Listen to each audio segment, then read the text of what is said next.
I didn't play Division I basketball. I was a lot better baseball player. But, my path is my path, and I'm sure probably for some people that's an interesting path, starting from junior college in southwestern Iowa to being here today. I'm actually, my college basketball coach was Tom Mitchell. If anybody in here from Florida knows, he's the vice president of development and alumni affairs at the University of Florida. So we both he went from sweatsuits to three-piece suits, and I stayed in the sweatsuit. We're going to go to our far right in the second row, then we have two on the center aisle. Steve, when you went back to the JUCO ranks, did you ever imagine yourself sitting in this spot right there? It'd be hard to say that. The day after we got fired, no. I cleaned out my office on my birthday. That was a real memorable birthday, and I would have thought I probably thought I would get back to Division I at some point as an assistant, but being a head coach, I got to give Dr. Sander all the credit for that. Sometimes they just want to win the press conference, and maybe I wasn't a real sexy hire at that time, but no, probably not. I really enjoyed being at Northwest Florida. It was great, and we went.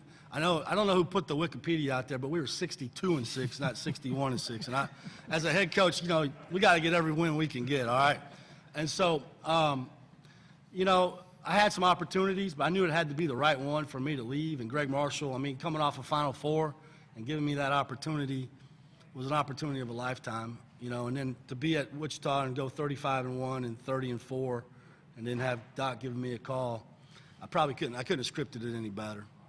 Second row in the center, and then right behind you.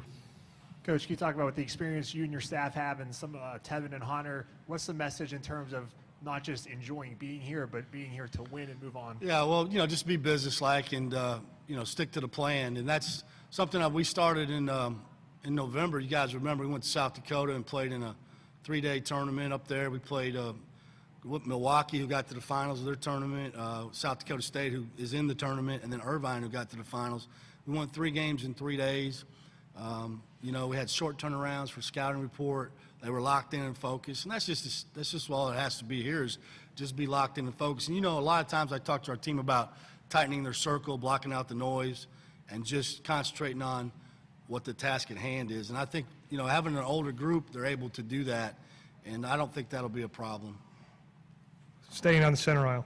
Coach, I know when you and your kids were excited when you saw your name go up on the bracket, but then the very next thing that was said was Seth predicting an upset. And this is the first upset I'm calling, is it?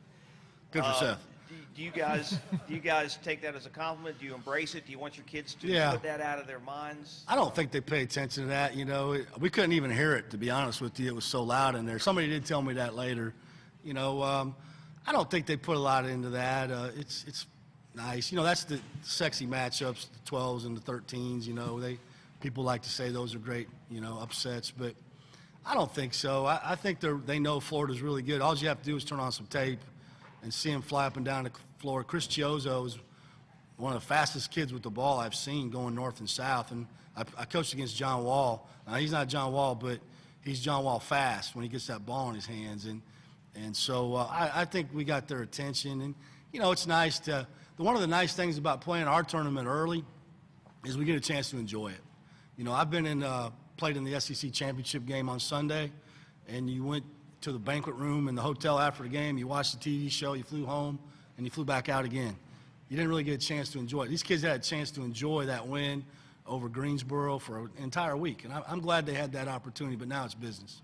We'll go across the center aisle and then on our left. Coach, you talk about closing the circle. How about yourself? You've become one of the hottest names right now since you guys have made it into the tournament. How have you closed your circle? Cut your phone off yet? No, because message boards and newspapers don't hire coaches, and so I don't worry about stuff like that. I'm real happy where I'm at, and I'm very focused on what the task at hand is. I'm really good at blocking out the noise. I've been there before, being at Tennessee and A&M and Wichita State.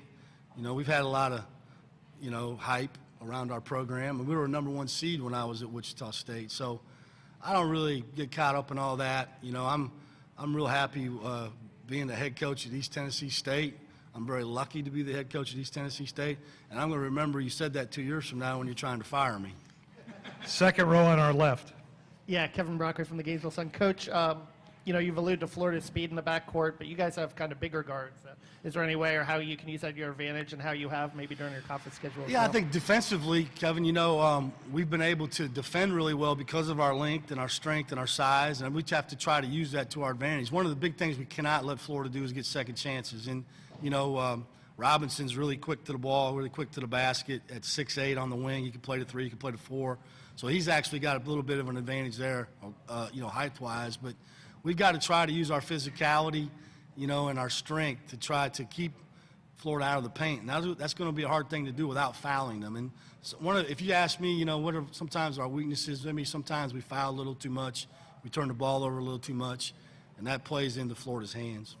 Front row and then on our far left. Coach, I wanted to follow up on that. In talking to you and watching you this year, turnovers has really been the story for you. When you don't turn it over, you play very well. Yeah. What have you done in practice this week trying to eliminate that? I know it's a hard thing to do.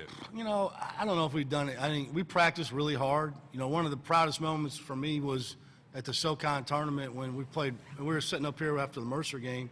And somebody asked DeSante Bradford, did you guys panic when you were down 12? And he goes, no, practice is harder than the games. Now that's not necessarily true, but I that was proud for me to hear him say that. We just try to put a lot of heat on them in practice, and then, we got the old Bob Huggins treadmill behind the basket there. If you turn it over too much, you get to go on that treadmill for a little bit. I haven't had to use it in a while because we've gotten better at handling the ball.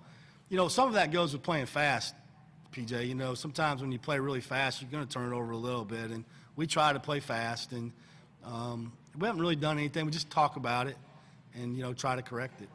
Third row on our left. Steve, you talked about cleaning your office out on your birthday. Yeah. Can you just talk about the despair that you were feeling at that point? I mean, you had the show cause and everything. Oh, yeah. Well, the show cause, hadn't gotten that yet. We hadn't gotten to the committee of infractions till in the summer.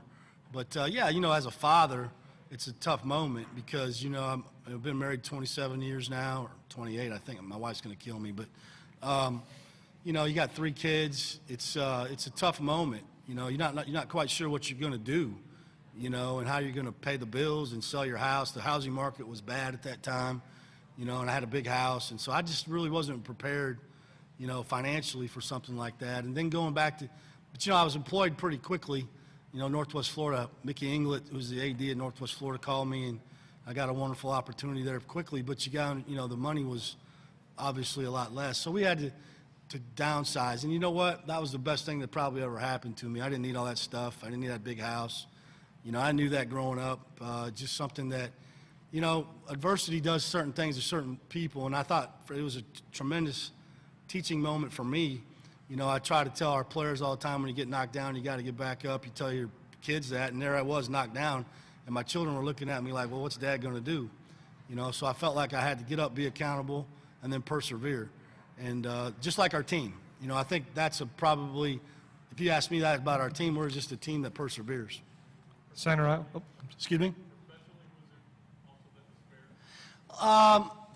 No, I knew I could coach. The junior college option was there. I had, some Division I coaches call me that asked me to be their assistant, but I knew with what was probably coming down, it probably wouldn't be a good thing, to drag that with me to another school. So I felt like going back to junior college was the right path. A lot of people wouldn't want to do that. Somebody asked me the other day, why didn't you just sit out? I said, I didn't have enough money to sit out, and I really wanted to coach, guys. I love coaching, and I played junior college basketball. I coached it for 11 years. Great players. Two of my players are over at the hotel right now. Chris Jones, who played at Louisville, and Shaquem Jackson. I just felt like I could really go help some young men get, turn their dreams into reality. So I thought the junior college route was perfect for me. And then one thing about junior college, when you got really good players, everybody's coming through. So I kept the same network of friends that I had for many years in Division I. And I knew ultimately I would get the opportunity to go back as an assistant. It just had to be with the right person at the right time. Center aisle. Coach, when you were hired, you talked about bringing championships to Johnson City. It's one thing to say that at the press conference, but you've done that. Is this faster than you thought, or the expectations, you exceed your expectations this quickly? Well, I have a lot of confidence. We talked a lot about that, Casey, when I took the job. I talked about cutting down nets, playing meaningful games in March, but I just feel like Coach Dr. Sander didn't hire me to come to the podium and say we're going to finish 3rd or 4th or 5th and maybe be good in year 3, 4, or 5. I just don't think that's what people want to hear. As a coach, do I really want to say that? Probably not, but, you know, that's just the way it is. And I have a lot of confidence in my abilities. I have a lot of confidence in our staff's abilities. That's one thing that I don't think people really understand is how talented our staff is. You know, Jason Shea, we worked together for, 5 years at the University of Tennessee, beat a lot of nationally ranked teams, including Florida. And it was his scout all the time. And so I have a very talented person right next to me. Brooks Savage was with us the whole time at Tennessee. And then he was with me at Northwest Florida. And then Brian Collins played for Rick Byrd. His dad's a high school Hall of Fame coach. He was the starting point guard on Belmont's first NCAA tournament team. He's played professionally. The one thing that I'm proud of, everybody on my staff, besides Brian, was with me at Northwest Florida. Think about that. All junior college guys, Jason, me, Brooks, Matt Klein, who's my Dobo, we're all together at Northwest Florida. And Brian actually came down and played us at that time. We're going to take one more question in the front row. Coach, I want you to elaborate on your recruiting philosophy. You seem to reload more than recruit. Is that your JUCO background because you've always had to turn over teams, that you're always looking for talent? Is that the deal? Well, it works for Calipari, doesn't it?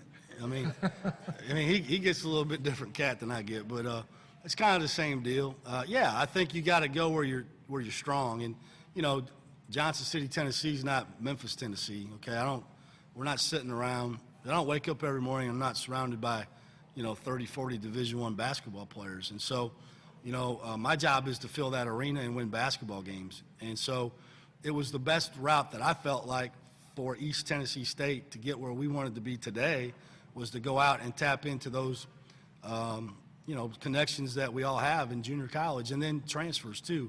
And we've sprinkled in some good high school players too, and we'll continue to do that. I just like good players because I know good players make good coaches. And so, as long as I'm the head, as long as they allow me to be the coach here, we're going to continue to compete for championships. And to do that, I don't care where you're from, as long as you can play. Coach, thank you. Good luck. All right, thank you.